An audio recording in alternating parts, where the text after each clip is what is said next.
Some villages welcome you with open arms. These villages weren't built to welcome anyone. They were built to survive the impossible.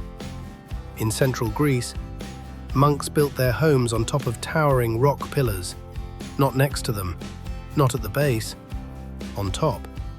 Meteora means suspended in air, and that is exactly what these monasteries are. 6 of them remain active today, perched hundreds of meters above the valley floor. For centuries, the only way up was a rope basket. One monk, when asked how often they replaced the rope, answered, "Only when it breaks." Today, a staircase carved into the rock makes the climb possible. But the feeling when you reach the top has not changed.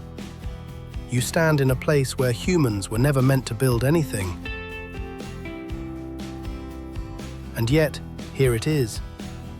On the southern tip of Corsica, the town of Bonifacio sits on a limestone cliff so sheer it looks like it could crumble into the Mediterranean at any moment. It has not. For over 1,000 years it has held. The houses at the edge have gardens that drop straight into the sea. Narrow alleys wind through medieval stone, opening suddenly onto views that make your stomach drop. Below, the water has carved caves into the base of the cliff. Boats slide through them at sunset. Above, people sit in small cafes, eating lunch 100 meters above the waves, as if this were the most normal thing in the world. In Switzerland, there is a village where cars are not allowed. They never have been.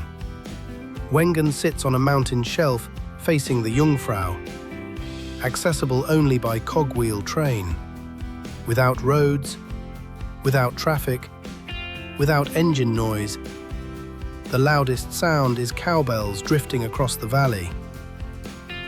In winter, the only way to leave is by train or by ski. In summer, the meadows fill with wildflowers, and the hiking trails lead to views that look like someone painted them.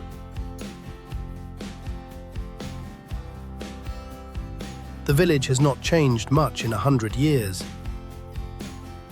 That is not an accident, it is a choice. Off the coast of Japan, the island of Aogashima rises out of the Pacific. It looks like something from a dream, or a nightmare, depending on how you feel about volcanoes. The entire island is a volcanic caldera. Inside that caldera, there is a smaller volcano, and inside that smaller volcano, people live. 200 residents in the middle of the ocean, inside an active volcano, inside another volcano. The ferry runs only a few times a week, weather permitting. If the sea is rough, you wait. There is no hospital, no convenience store.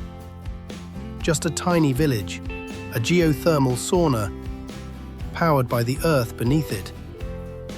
And night skies so dark, the Milky Way casts a shadow. These people did not end up here by accident. They chose it. Some places exist to remind us that humans can live almost anywhere. Not easily, not comfortably, but beautifully. The question is not how they do it. The question is, would you?